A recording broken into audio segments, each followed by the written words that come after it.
Bonjour tout le monde et bienvenue sur la chaîne du serveur Omega de Nations Glory. Dans ce nouveau tutoriel, je vais vous apprendre à augmenter votre note architecturale dans les notations qui est une partie très importante dans le gameplay de Nations Glory.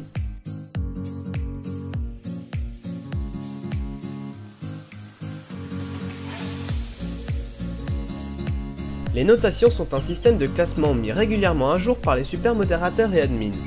Elles sont effectuées le samedi et le dimanche. Vous pouvez voir ensuite votre note sur le site internet de Nations Glory, catégorie notation.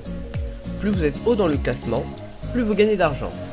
D'ailleurs, les notations se divisent en plusieurs critères: activité, gestion, économie, militaire, antimateur, fusée, UNESCO, et enfin le critère le plus important et qui sera le sujet de ce tutoriel, l'architecture.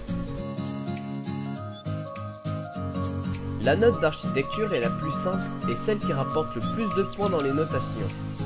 Elle comporte plusieurs parties, chacune notée le jour où un admin ou SN va venir dans votre pays. Elles sont note détaillée, habitabilité des maisons et réalisme du pays. Rassurez-vous, je vais vous expliquer les critères les plus notés et les plus difficiles à comprendre. La note de cohérence du style est simple. Le mieux est de n'avoir dans son pays qu'un seul style architectural, par exemple le moderne. Plus il y a de styles architecturaux différents dans votre pays, moins vous aurez de points. Les blocs modés sont très importants pour l'apport de points en note architecturale. En effet, plus vous possédez de blocs modés dans vos builds, plus vous aurez de points. Sur Nations Glory Bedrock, les blocs modés sont des meubles. Pour les obtenir, il vous faudra exécuter la commande /catalogue dans le chat. Si vous avez été en guerre contre un pays et que votre pays a reçu des missiles, il vous est impératif de vite reboucher vos trous avant le passage des OP, car ce critère fera baisser votre note architecturale de 3 points. Cette note juge vos capacités à bien faire vos maisons ou immeubles.